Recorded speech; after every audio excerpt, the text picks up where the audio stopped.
Hao, and good morning from Chengdu, China. Just wanted to put together my video to talk about some of the things that I learned from watching the counselor and the clients interact. As I watched the videos, I kind of saw the counselor and the client move through a progression, and they talk about these different stages of kind of a non-judgmental listening and then beginning to reflect feelings, summarizing, and then moving from that, if possible, to reflect meaning of the client. And as the client comes in and they're in that first phase, you see the counselor say things like, "What brings you in today?" or "You sound stressed on the phone. Tell me about that."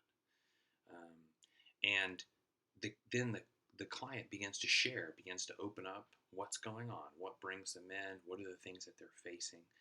And as they do that, I saw the counselor at times also kind of again ask questions. Tell me a little bit about that wreck. Uh, Tell me about these places. Tell me how you might be feeling about this.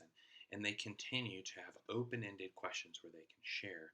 And as appropriate, they begin to reflect. You might be feeling like this. You might be feeling like that. And they begin to also make summary statements about, so you're saying your relationship with your boyfriend and this is something that you're facing. And they begin to just say those kinds of things that helps the dialogue, but also leaves it open for saying, I'm kind of seeing that you're feeling this. I kind of see this as a summary. Is that right? Is that what you're feeling? Um, and as they make those, that interaction is happening between the counselor and the client. They're beginning to paint a picture, if you will, of what's happening in their life and the issues that they're facing. And at least twice in the videos, we saw where he would say, "Can I just stop you right here and maybe just summarize some of the things that you're saying?" And this is a point where the counselor is doing the most talking that they've done, where they're actually kind of making some statements and still open ended, wanting them to be able to correct it and mold it if needed. So those are kind of the stages that they walk through of kind of listening and hearing, open-ended questions, summarizing feelings, summarizing those meaning that might be there.